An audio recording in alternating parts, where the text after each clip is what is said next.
परसों योगी महाराज जब बिलारी में आए थे, आज हमारे नेता माननीय अखिलेश यादव जी आए थे, तो परसों 26 तारीख में वहां पे बुलडोजर का प्रदर्शन किया गया।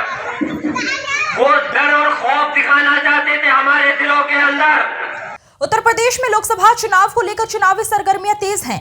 नेताओं की तीखी बयानबाजी शुरू हो गई है। उत्तर प्रदेश में समाजवादी पार्टी के प्रत्याशी माफियाओं के नाम पर वोट मांग रहे हैं, तो वहीं मुख्यमंत्री योगी आदित्यनाथ तक को चैलेंज कर रहे हैं। लोकसभा चुनाव में जीत दर्ज करने के लिए नेता लगातार जनसभाएं कर रहे हैं। संभल से सपा प्रत्याशी जिया उर रहमान बर्क का बड़ा बयान सामने आया है। बर्क ने माफिया अतीक अहमद, माफिया मुख्तार अंसारी, आजम खान और माफिया शहाबुद्दीन की कुर्बानी के नाम पर वोट मांगे। बर्क ने कहा कि योगी महाराज बिलारी में खौफ जदा करने आए थे, लेकिन मुसलमान अल्लाह के अलावा किसी से नहीं डरता। आज जो हालात संभल और प्रदेश और देश के अंदर पूरे मुल्क में है, किसी से डरे छुपे हुए नहीं है, लेकिन गलतफहमी के शिकार है। हम सिर्फ अल्लाह के सिवा किसी से डरते नहीं, और इंशाअल्लाह इस इलेक्शन के अंदर तुम्हारा इंजन फेल करने का काम करेंगे। जब इंडिया गठबंधन की सरकार बन जाएगी तो प्रदेश की हुकूमत भी, मुझे उम्मीद है, ज्यादा लंबे टाइम तक अपनी बैसाखी पे टिक नहीं पाएगी।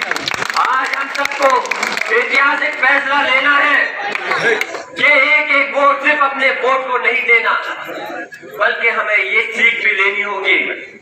मैं तो मुसव्विर हूँ, मेरे फन का तकाजा ये है। मैं तो मुसव्विर हूँ, मेरे फन का तकाजा ये है। मुझे दुश्मन की भी तस्वीर बनाना होगा।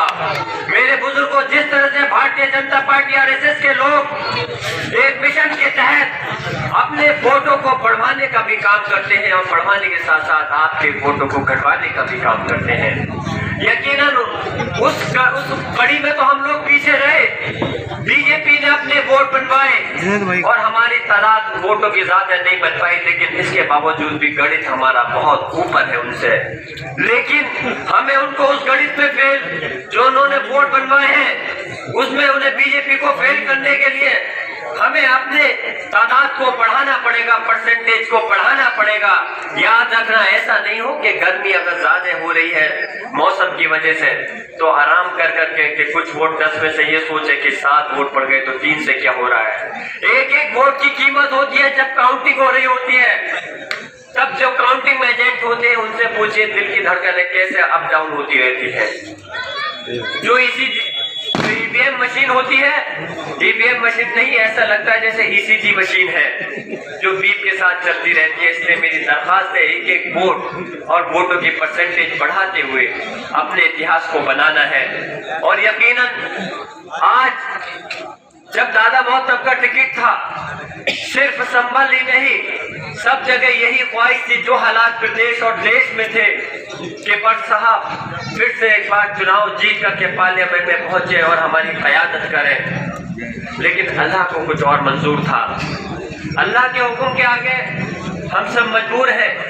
यकीनन आज दादा मोहतब की कभी बेपनाह गलती है, और वो सिर्फ मेरे ही सरपरस्त नहीं थे, आप सब लोगों के सरपरस्त थे, और सिर्फ आप लोगों के भी नहीं बल्कि पूरे प्रदेश और देश में जो भी उनसे मोहब्बत करता था सभी की सरपरस्ती करते थे।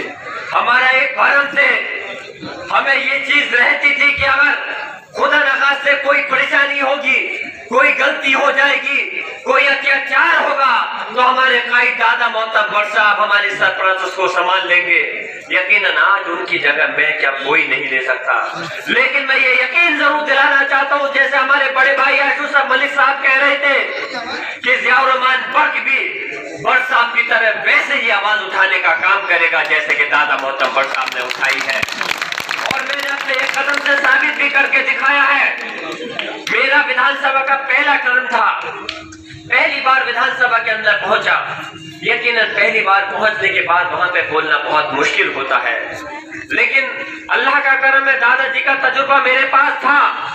पहली बार विधानसभा में पहुंचने के बाद में भी जितने सदन मैंने सत्र ज्वाइन करे, कोई ऐसा सत्र नहीं था कि जिसमें मैंने अल्लाह करम से आप लोगों की आवाज को नहीं उठाया हो। वो तो प्रदेश का सदन था। अब इंशाअल्लाह जब मुझे मुल्क का सदन मिलेगा, इस देश की सबसे बड़ी। आज की खबरों में बस इतना ही। देखते रहिए यूपी न्यूज डिजिटल। नमस्कार।